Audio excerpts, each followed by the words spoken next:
Once upon a time, in a land where the sky was always painted in hues of twilight, there was a hidden kingdom called Lunaria. Lunaria was a wondrous place, where the moon's light bathed the land in a silvery glow, and every night was filled with gentle luminescence.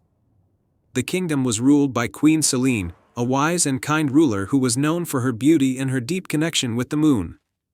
In the heart of Lunaria stood the moonlit palace, an elegant castle made of moonstone and silver, where the queen lived with her daughter, Princess Lyra.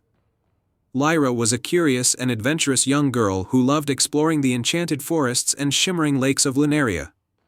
Though she cherished her home, she longed to discover the secrets of the world beyond the kingdom's borders. One evening, as the moon hung low and full in the sky, a mysterious figure appeared in the palace garden. It was a wandering minstrel named Elian, who had come from a distant land. Elian was known for his beautiful music and tales of faraway lands.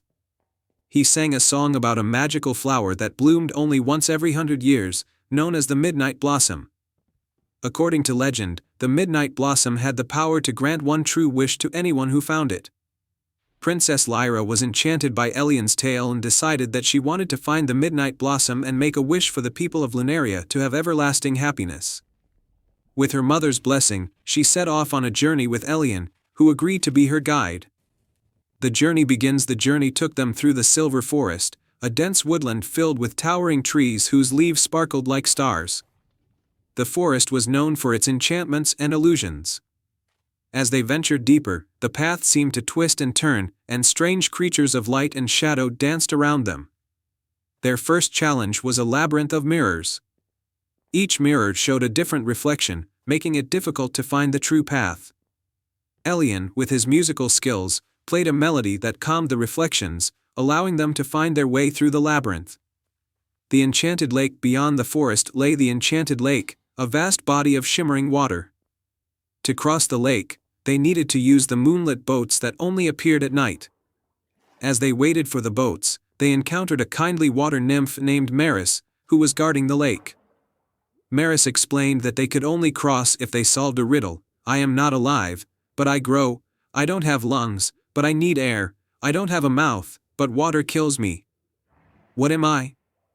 Lyra thought for a moment and answered, fire. Maris smiled and granted them passage. They boarded a moonlit boat and sailed across the lake, the water glowing under the moon's soft light. The Mountain of Echoes on the other side of the lake, they reached the base of the Mountain of Echoes, a towering peak shrouded in mist. The Midnight Blossom was said to grow on the mountain's highest peak.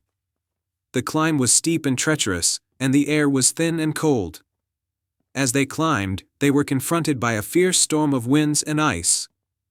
The storm was the work of a jealous spirit who didn't want anyone to find the Midnight Blossom. Elian's music had the power to soothe the storm, and with Lyra's courage, they pressed on through the tempest. The Midnight Blossom finally, they reached the summit, where the Midnight Blossom was said to bloom. The flower glowed with an ethereal light, its petals shimmering like silver.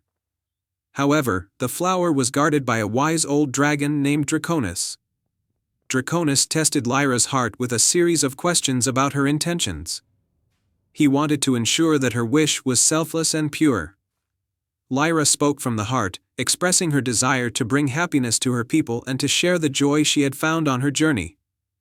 Moved by her sincerity, Draconis allowed her to take the Midnight Blossom. Lyra made her wish for the eternal happiness of her people, and as she did, a radiant light spread across the land of Lunaria. The magic of the Midnight Blossom enhanced the moon's glow, filling the kingdom with a new, everlasting brilliance. The return to Lunaria. Lyra and Elian returned to Lunaria, greeted by the joyous celebration of the people. The kingdom's happiness was palpable, and the moonlight seemed even more magical than before. Queen Selene praised her daughter's bravery and kindness. Elian decided to stay in Lunaria, enchanted by the beauty of the kingdom and the warmth of its people. He became a beloved figure, sharing stories and songs that kept the magic of the Midnight Blossom alive in the hearts of the people. And so, the tale of Princess Lyra and her quest for the Midnight Blossom became a cherished legend in Lunaria. The kingdom thrived under the everlasting moonlight, a symbol of the joy that comes from a selfless heart and the magic of a wish fulfilled. The end.